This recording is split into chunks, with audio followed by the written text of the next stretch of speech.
ఎంజీరావు గారు, గాజాలో ఇజ్రాయెల్ చేస్తున్న ఈ మారణ హోమం చూసి, అక్కడ పిల్లల దయనీయ పరిస్థితిని చూసి క్రిస్టియన్ దేశాలు అలాగే పశ్చిమ దేశాలు నెతన్యాహును క్వశ్చన్ చేస్తున్న పరిస్థితి, ఇజ్రాయెల్పై తీవ్రంగా వ్యతిరేకత పెరుగుతోంది.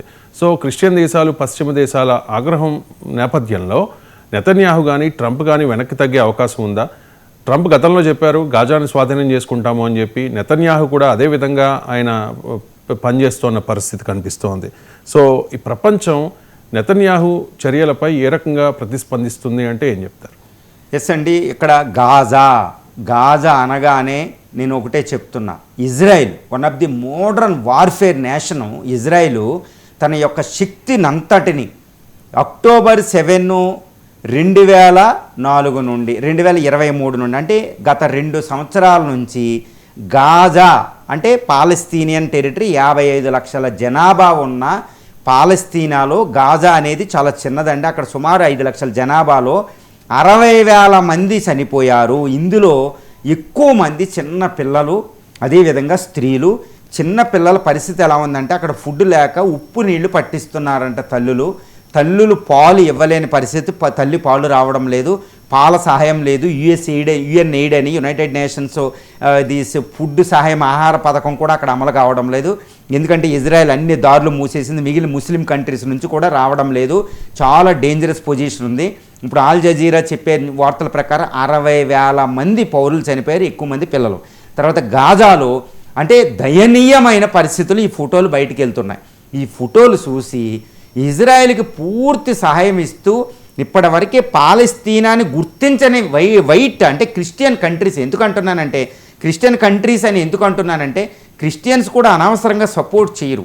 పాలస్తీనా పైన గాజా పిల్లలు, గాజా స్త్రీల మీద, గాజాలో ఈరోజు గాజా అంతా వేస్ట్ ల్యాండ్ అయిపోయింది. 60% బిల్డింగులు పడిపోయినాయి, వ్యవసాయ భూములు 80% నాశనం చేసేసింది ఇజ్రాయెల్.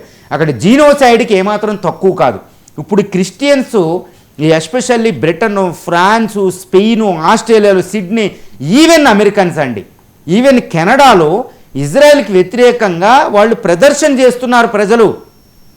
తర్వాత ఇజ్రాయెల్, తర్వాత యూకే, అదేవిధంగా ఫ్రాన్సు, స్పెయిను, కెనడా వార్నింగ్ ఇచ్చిన ఇజ్రాయెల్కి, నువ్వు ఇలాంటి అవమానకరమైన హ్యుమానిటేరియన్కి లేకుండా భయంకరమైన దాడులు చేస్తున్నావు, నువ్వు ఇలా చేస్తే మాత్రం యుఎన్ చార్టర్ ప్రకారం అన్నిటికీ వ్యతిరేకమే, కాబట్టి నీకు ఆంక్షలు విధించి నీ మీద అవసరమైతే దాడి చేసి ఈ పాలస్తీనాకి సహాయం చేసి పాలస్తీనాని మేము గుర్తిస్తాం అని వార్నింగ్ ఇచ్చినాయండి. అంటే ఏంటి, నేను క్రిస్టియన్ కంట్రీస్ అంటే ఇంకొక తోటి క్రిస్టియన్ చేసే తప్పుడు చేస్తే సహకరించేవి కాదు. ఈరోజు అక్కడ ప్రజాభిప్రాయం ప్రకారం ప్రజాస్వామ్య దేశాలు పనిచేస్తాయి.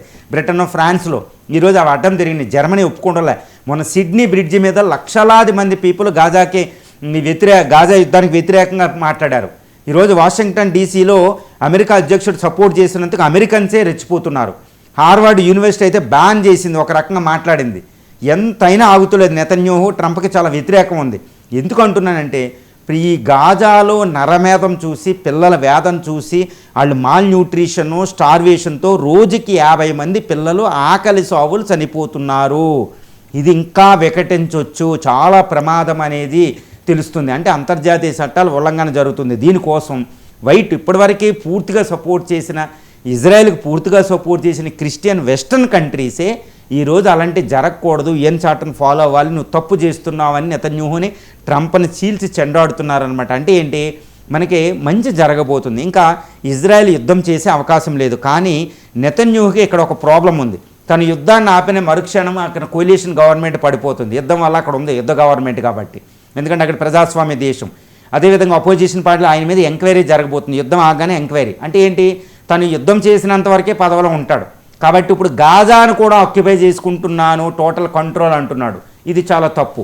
కానీ అక్కడ యుఎస్ ప్రెసిడెంట్ కూడా చాలా జెన్యూన్గా వర్క్ చేయడం లేదని తెలుస్తుంది. ఎందుకంటే హోస్టేజెస్ని కరెక్ట్గా కాల్పుల విరమణ చక్కగా చేస్తే హోస్టేజెస్ని వదిలేస్తారు ఏది హమాస్. ఎందుకంటే ఇంక ఎట్టి పరిస్థితుల్లో కూడా గాజా పీపుల్ హమాస్ని స్వీకరించే అవకాశం లేదు. అది కూడా దూరం చేసేసుకున్నారు. గాజా పీపుల్ ఒప్పుకోవడం లేదు హమాస్ యొక్క అథారిటీని. పాలస్తీనియన్ అథారిటీ ఉంది అక్కడ, గుర్తుపెట్టుకోవాలి మనం. సో గాజాకి వాల్యూ పోయింది, ఏది హమాస్కి, ఆ తీవ్రవాద సంస్థకి. కాబట్టి దాన్ని పాలస్తీనా పీపుల్, గాజా పీపుల్ సహాయం చెయ్యరు. వాళ్ళు బతకాలని చూస్తున్నారు, ఈరోజు బతకడానికి ఉన్నారు. కాబట్టి అక్కడ ఫుడ్ ఎయిడ్ ఇమీడియట్గా వెళ్ళి ఇజ్రాయెల్ని అవసరమైతే అంతర్జాతీయ సమాజం యుఎన్ఓ ఆధ్వర్యంలో పీస్ఫుల్ సైనికులు వెళ్ళి వాళ్ళకి సహాయం చేసి స్టార్వేషన్ డెత్స్ ఆపి పిల్లలు అదేవిధంగా స్త్రీల మీద అటాక్ చేయకూడదు, గృహాల మీద అటాక్ చేయకూడదని ఇజ్రాయెల్ ఫాలో అయ్యేటట్టు మనం చేస్తే ఇది ఉంటుంది, లేకపోతే అది చాలా తీవ్రమైన ప్రమాదం అనేది ఇక్కడ తెలుస్తుంది. గాజా నరమేధం ఆగాలని ఈరోజు వెస్ట్రన్ కంట్రీస్, క్రిస్టియన్ కంట్రీస్ మనసారా కోరుకుంటున్నాయనేది ఇక్కడ చాలా శుభ పరిణామం కూడా ఇది.